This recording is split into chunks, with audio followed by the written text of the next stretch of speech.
Hello everyone, I am Randy Suarez, aka Silver Crow, today back here with another amazing reaction. This time we're back, and the first time on the channel I am following a request from the channel Fat Bert, and there's a fellow subscriber that suggested me his content. So the first video I'm doing is literally about Odin. Technically I'm going backwards with this, but this one was the one that reached out to me a little bit more than the others currently as of right now.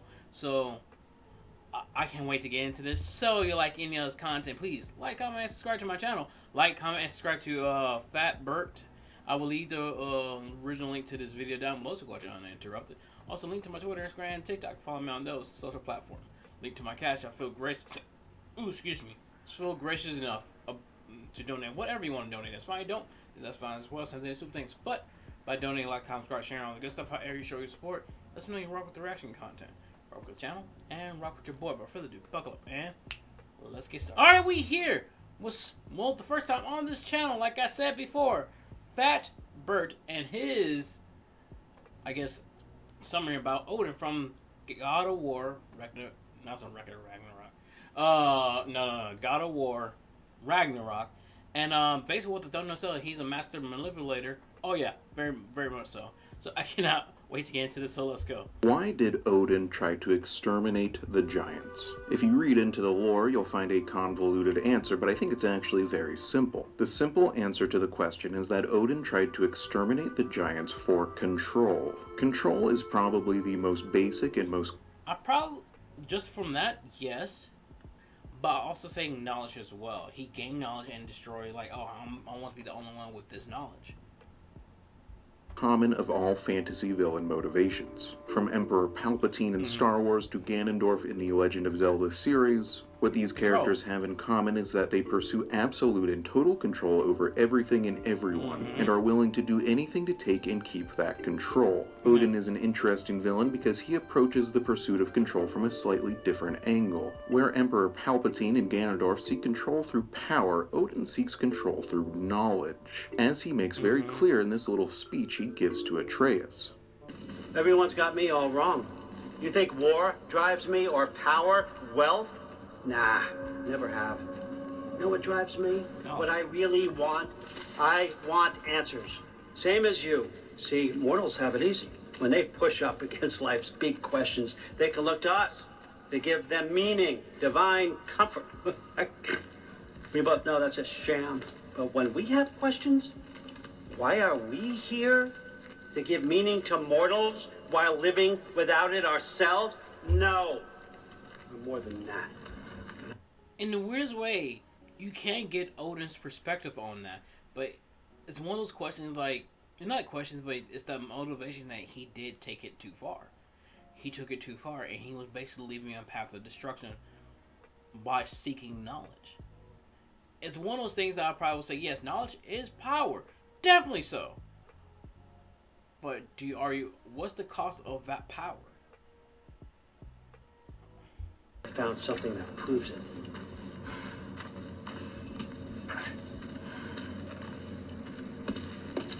What is it?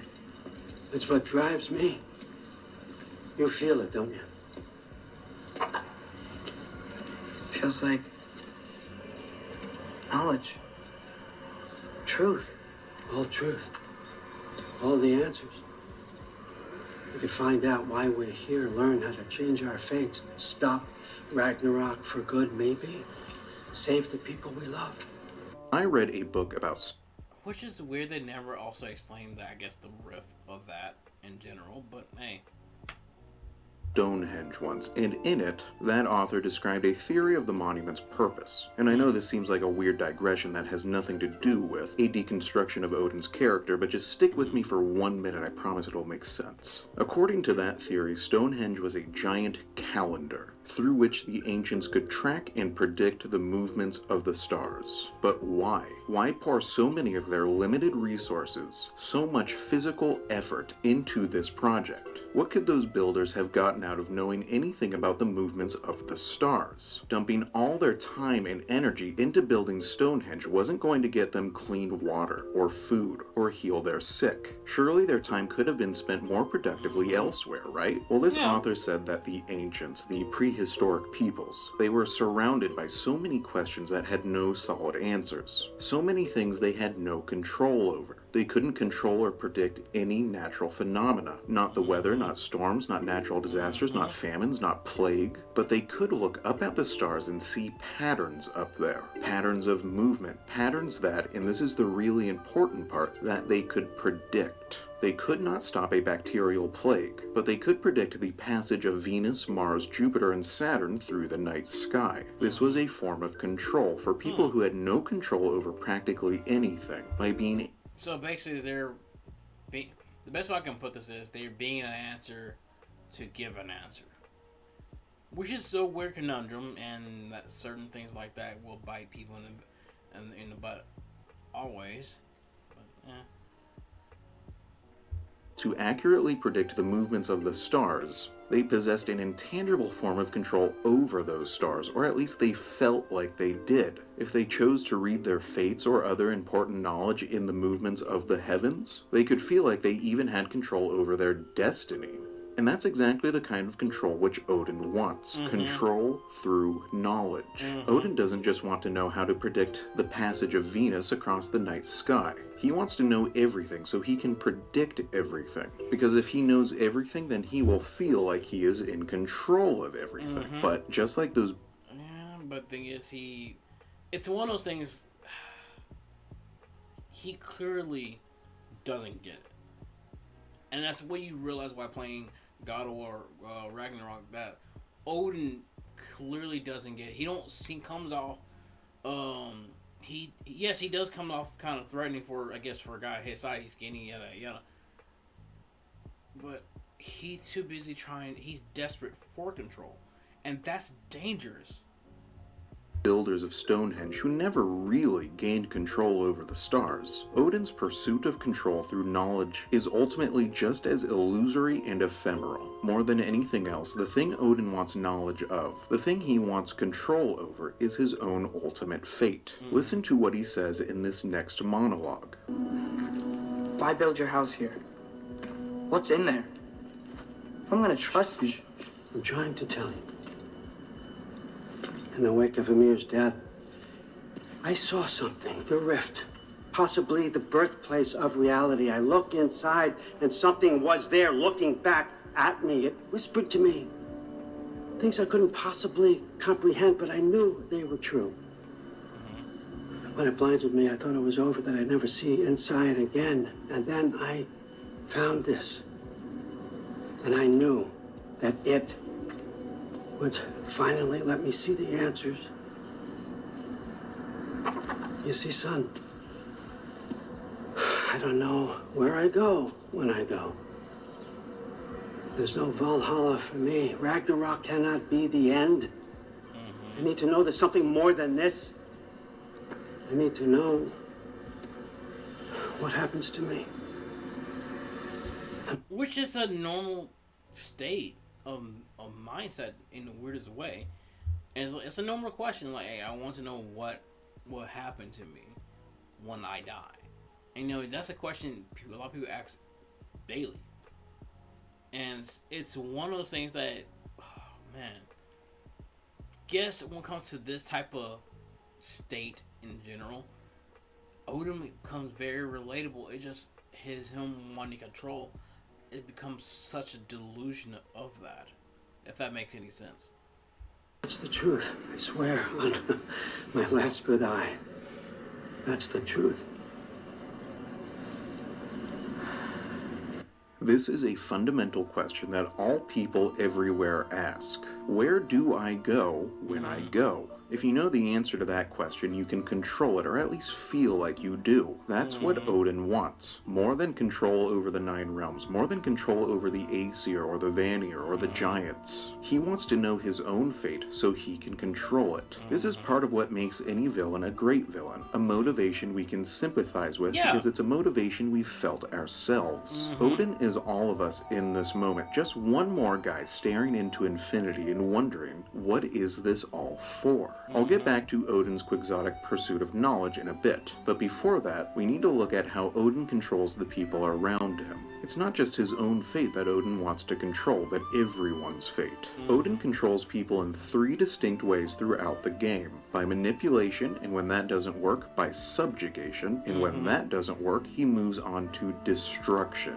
Odin's preferred method of control is manipulation, because if he can manipulate someone, then he can get some kind of use out of them. We see a lot of this in his interactions with Atreus. He controls Atreus through manipulation, gets Atreus to do the things he wants him to do. To demonstrate exactly how he does this, here's a very long clip of his and Atreus' first meeting in Asgard. And when the clip is over, I'm going to go over the dozen or so different ways Odin manipulates him in this scene. Okay. You made it. I am so honored. I see you've met Heimdall. He reads minds for me. The boy is false, all father. This young man, who is my guest, is covered in mud. Care to explain? He means to betray you. Is that true, Loki? You a little trickster? I'm just messing around. Of course he means to betray me, huh? Heimdall? Why else would he come? I've given him no reason to trust me. Not yet. But he's got some very big questions. And I have so many answers to give. What are you up to? Dismissed. Go. Gladly. And you, clean yourself up. All father. Oh, no. Who else hated Heimdall to the passion? The dude was such a... He was such a... Oh man, the dude was an... Oh man, the frustration. Okay. Ooh. Heimdall, will you just relax? Were you intending on killing me first thing? See? What, that's not good enough for you? Get out of here.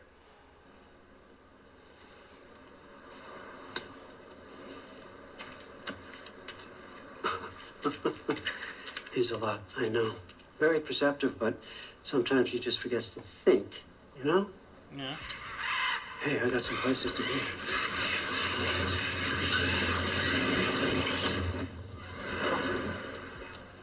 Nice. So how'd your father take the news that you decided to accept my invitation? I don't think we should talk about my father. Not well, huh? Can't blame him. Between my ex-wife and my disgruntled former employee, he's not exactly getting an unbiased view. But you're curious, open-minded. That's important. Stand up and try again. Meest, carry on. Pretend I'm not here. If I'm being honest with you, Loki, you're lucky my offer still stands after you went and sprung Tyr. Terrible. But I suppose spending time with him is punishment enough, isn't it? At least Mimir never lost his sense of humor. But look, that's all behind us now. All right. I like to keep looking forward. Hey! I want them trained, not decapitated. Just keep it below the neck, all right? Is that really what you do when I'm not here? Odin maneuvers through like 20 different rhetorical tricks over the course of that scene, in a rapid-fire succession, so both the audience and Atreus barely have time to focus on and process any single tactic. And each of those rhetorical tricks is designed to have a different effect. His first rhetorical trick is a kind of honesty, speaking in a very... Yeah. See, that... Well, I didn't know it was like more... Well, again, he is a master manipulator. So there was definitely was a rapid fire, nothing but manipulation within that time. Direct, seemingly forthright manner. Manipulation doesn't always equate to falsehood. A really good manipulator will use as much truth as they need to get their way, switching back and forth between honesty and falsehood depending on the current needs of the situation. Odin is honest about the fact he knows Atreus is there to trick him. That reveal immediately throws Atreus off his guard. How do you lie to someone who immediately says, "Hey, I know you're lying, and I know why you're lying, and I don't care, let's be best friends, here's my talking sword, her name is Ingrid, and she loves you"? The next rhetorical trick is humor, which... Hey, actually, I wish he kept that sword. I understand it was freaking Freya's brother. sword. And don't get me wrong. By which, like, he said, no, Ingrid, go with Atreus, please. That sword had... That sword had, like, carpet from Aladdin personality. I love it.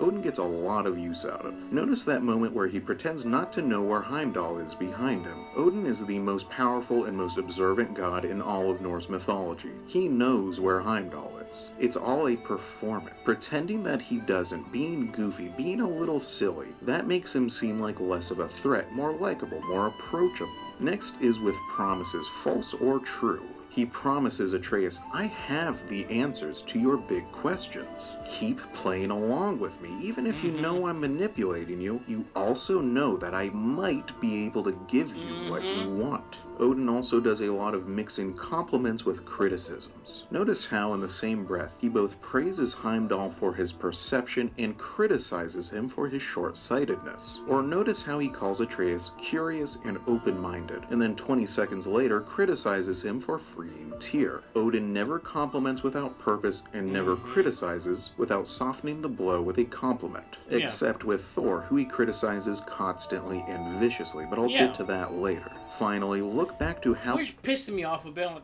you're bigger than him. Smash. Thor smash. Like He says to Atreus, you're lucky my offer still stands after you went and sprung Tyr. There's a thread of violence here, underneath all the humor, the flattery, the apparent honesty and promises. With Odin, there's always a threat of violence. There's always the unspoken fact that, if you don't fall for his manipulation, he could just physically force you to do what he wants, or even just outright destroy you. He is powerful and dangerous, and everyone knows it, and he knows they know it, so he doesn't even have to come out and say it. All he has to do is suggest it, pepper the little threats in here and there. Odin is a master manipulator, but those manipulations don't always work. Sometimes people just refuse to play along with him. In those cases, Odin moves on to his second strategy, which is simple and brutal subjugation. When he couldn't manipulate Tyr into doing what he wanted, he imprisoned him, tortured him, and tried to force him into it instead. Same thing with Mimir. When he couldn't manipulate Mimir into doing what he wanted anymore, he imprisoned him, tortured him, and tried to force him into it instead. Odin's interactions with Thor are another example of this, but a little different. Odin doesn't seem to make any real attempt to manipulate Thor. He doesn't use any flattery, humor, honesty, or promises with Thor. He just emotionally bullies the big guy into doing any... Which is weird to say. It's literally the what's the word for it? The cliche of bullying. Like, the skinny guy literally is the bully, while the other one is his enforcer. That is it. thing he says. Thor was really great. I learned a lot from him. You learned something from him? Really now? Okay. What did you teach the kid? Nothing. What could I possibly teach him? Exactly. What are you going on about? I just don't get it. The mask. Bringing the giant that killed my sons here. Why? And that's one thing I wouldn't mind going into Thor. I know I saw he did a Thor one too as well. It's something that it's the same thing with Lady Sif. They also understand that Odin put their sons in harm's way, which put him in Kratos' way and Atreus, and had no choice but to. And yes, she has every right to feel salty about it. She has every right to feel salty to Atreus and Kratos. But she really hates Odin, and it's really justified. I can explain it to you, but I can't understand it for you. Stop letting a wife think for you. She's clouding whatever's left of your brain. This isn't about her. No. Hey, his wife is hot. Leave her out of it, okay? Oh man, Lady Sif is hot. It's about your limitations.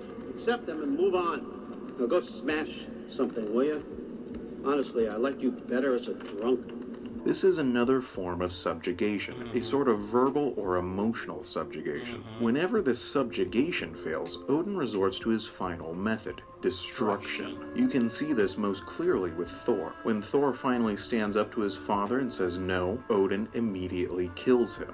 Why isn't he dead? Are you talking? Who told you to do that? You don't talk. You don't think.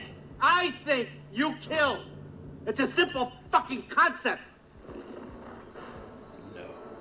Sif was right about you. I just didn't want to see it. What is this? Are you broken?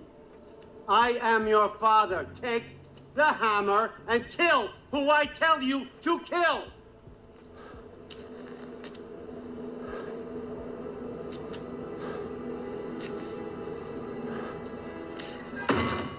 No.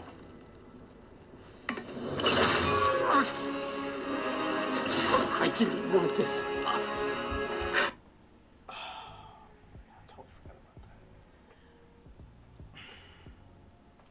I had so pissed off feelings about him killing Thor. It's due to the fact that Odin was so wrong. He comes off, this version of Odin in general comes off the I don't give a damn if I'm wrong, I'm right always and forever.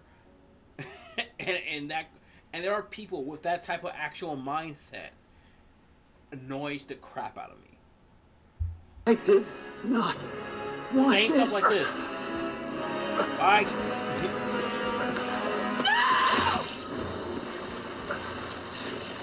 Dude, this was all their fault. They've done this to us, to our family.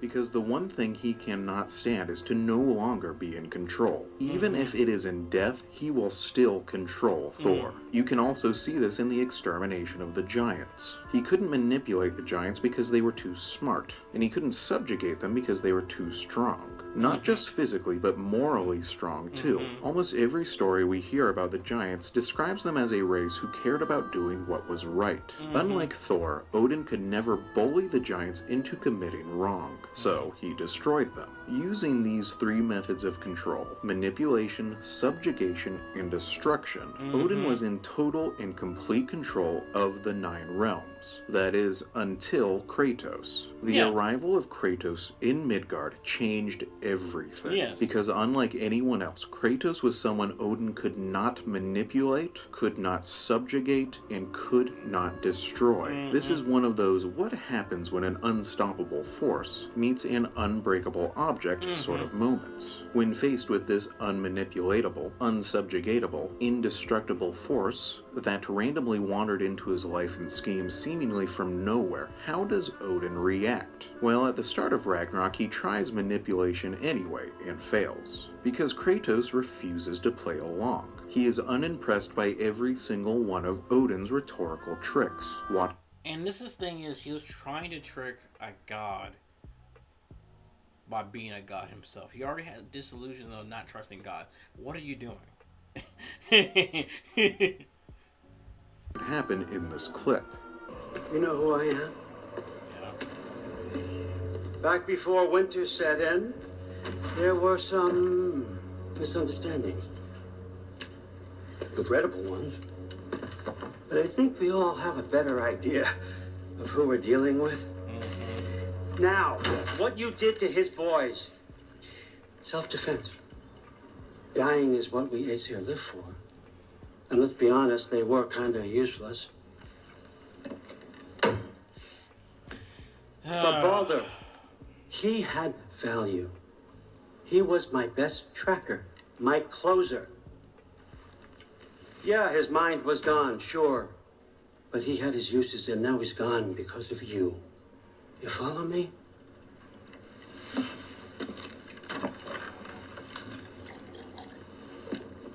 You have a debt. You're no fun anymore. What do you want?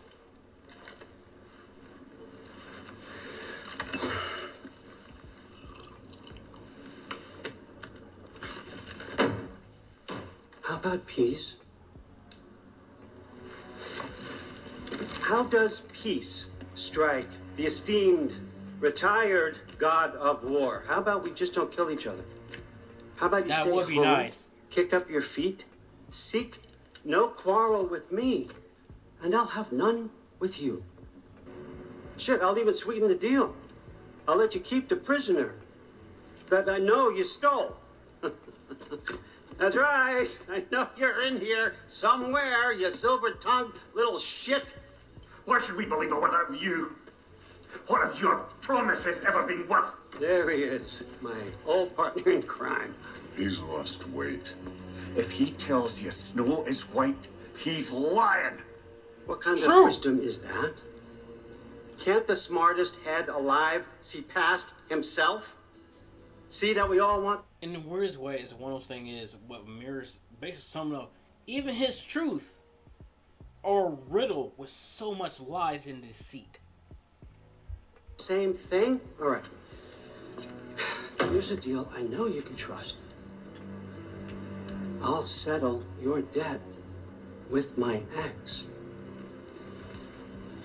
Keep Freya off your back. Keep your boy Oh, God, my boy. safe. That's really all you want, isn't it? So what do you say?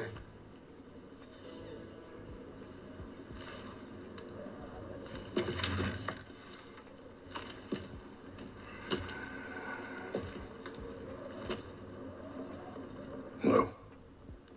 In response to all that, the humor, the supposed honesty, the veiled threats, the promises, Kratos simply says no. Also notice that the only reason Odin allows Thor to attack Kratos is to give him time alone with Atreus, because even if he can't manipulate Kratos, he is betting that he can manipulate his son, but he needs to be alone to do that. You might be asking, why doesn't he just destroy Kratos? That's his normal MO. Manipulate until he can't, then subjugate, then destroy what he can't subjugate. But notably doesn't do this with Kratos. Well, there are two reasons for that. Firstly, and most simply, Kratos is the god killer. Kratos has a special gift for killing gods. Sometimes it seems as if all of his powers and talents are focused into that one skill tree, slaying gods. Trying to destroy Kratos has worked out really, really poorly for a lot of gods in the past, and Odin knows it. Trying to destroy Kratos is a Hail Mary method of last resort, which, out of a sense of self-preservation, Odin will try to avoid.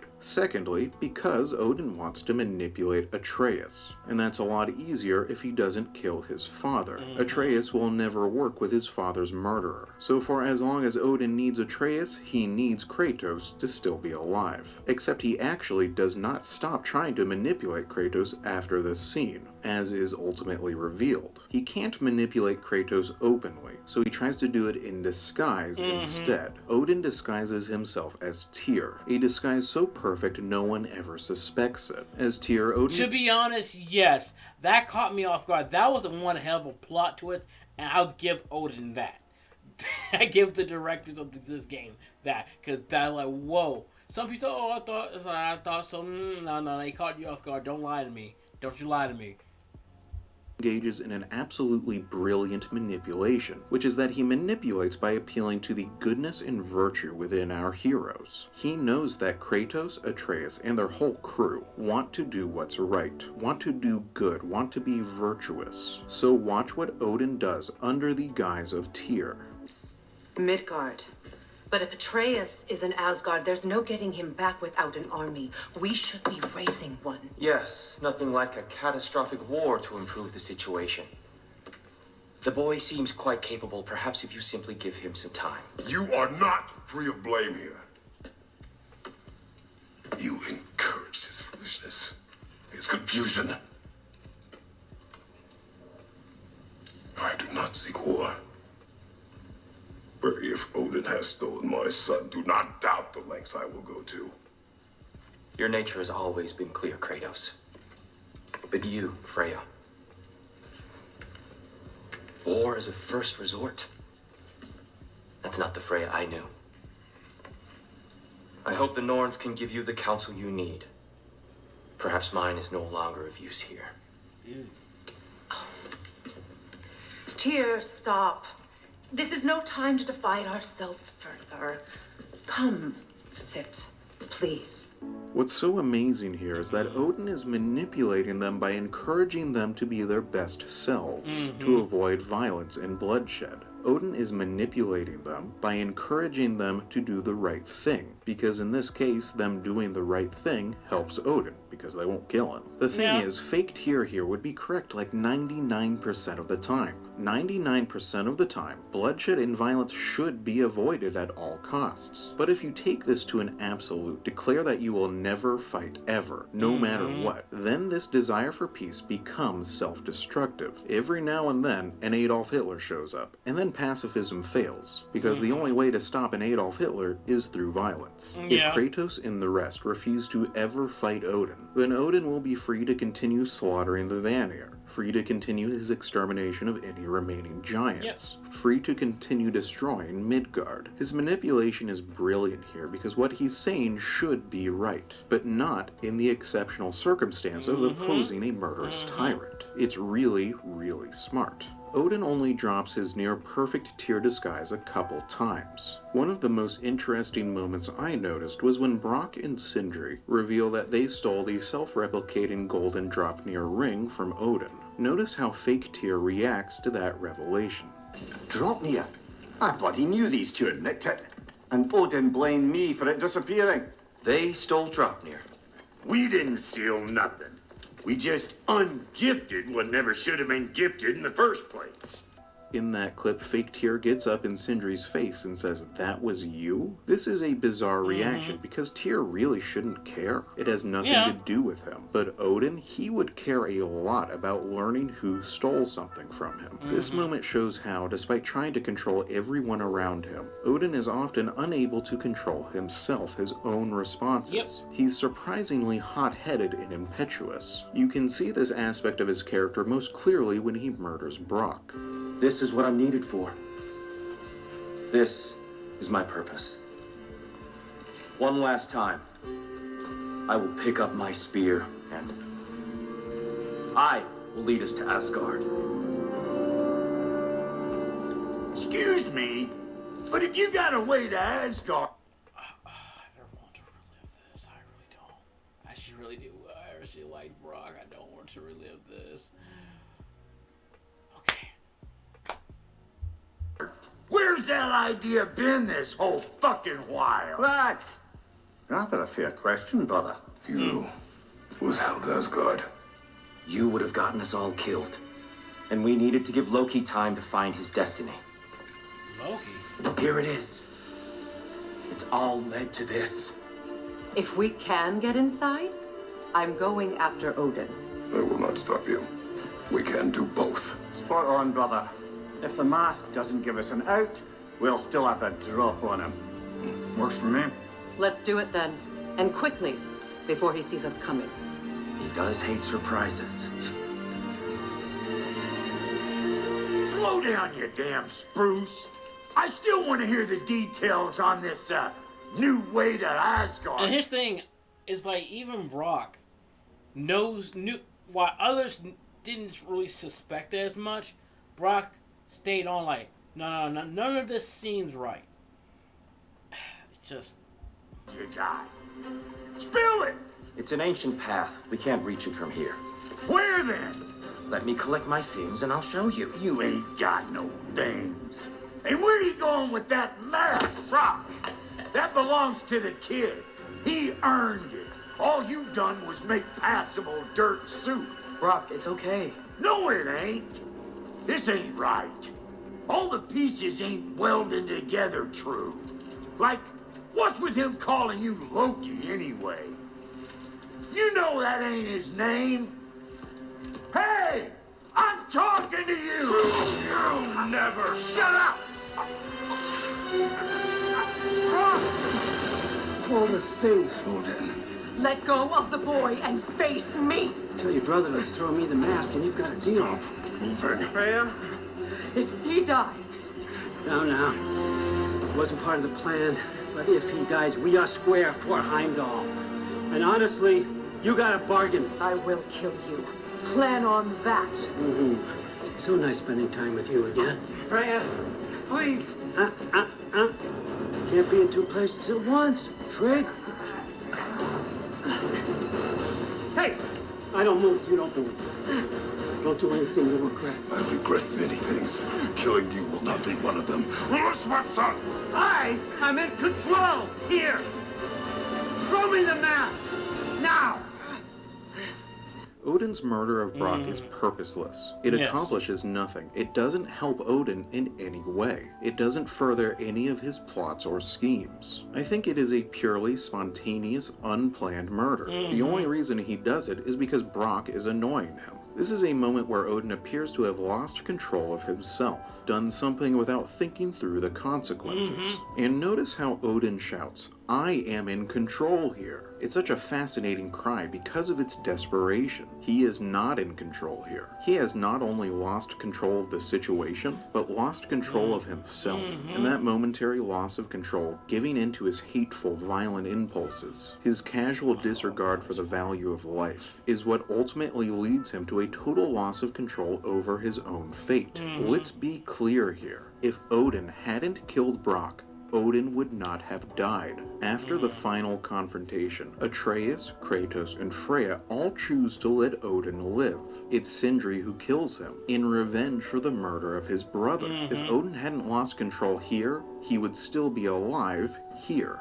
It's so fascinating that the man who cares more about control than anything is undone by being unable to control himself.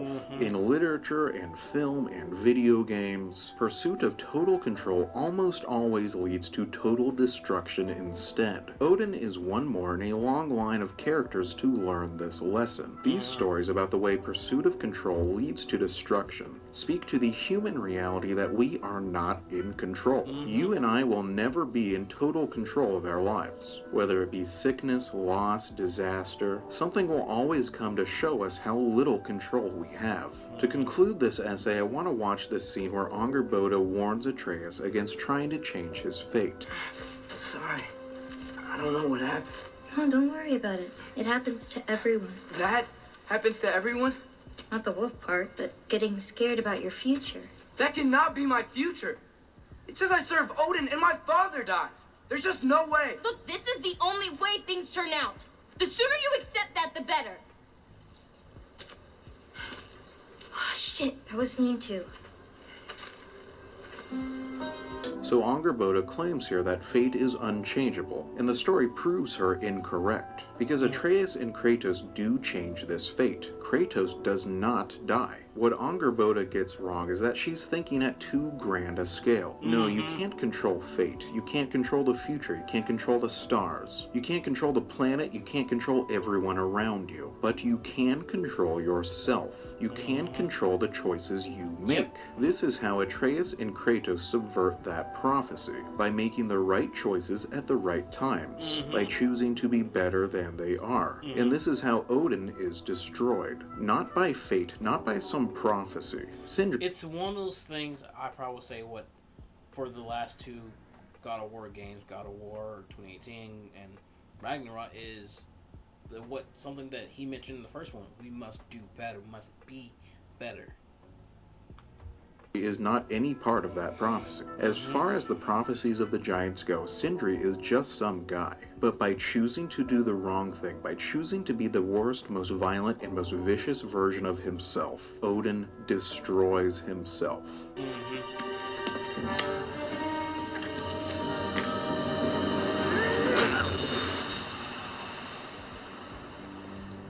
That's what comes next.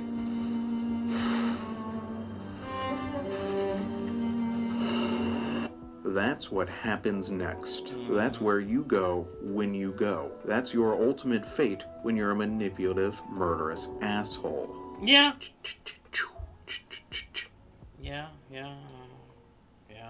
Calling him that is very fitting. A manipulative, murderous asshole.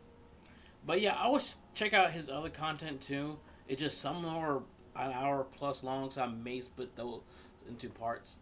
So, but yeah, I would definitely check out more of his content. Thanks for the guy who suggested it to me in general. So yeah, but anyway, let me know your thoughts about Odin for God of War in general, and yeah, if you like his content, please like, comment, subscribe to my channel. Like, comment, and subscribe to Fat Bert I will leave the original link to this video down below so you can watch it uninterrupted. Until next time, please take care of yourself, stay hydrated, stay safe, stay warm. Peace out. And little questions is everything they know about you. No way.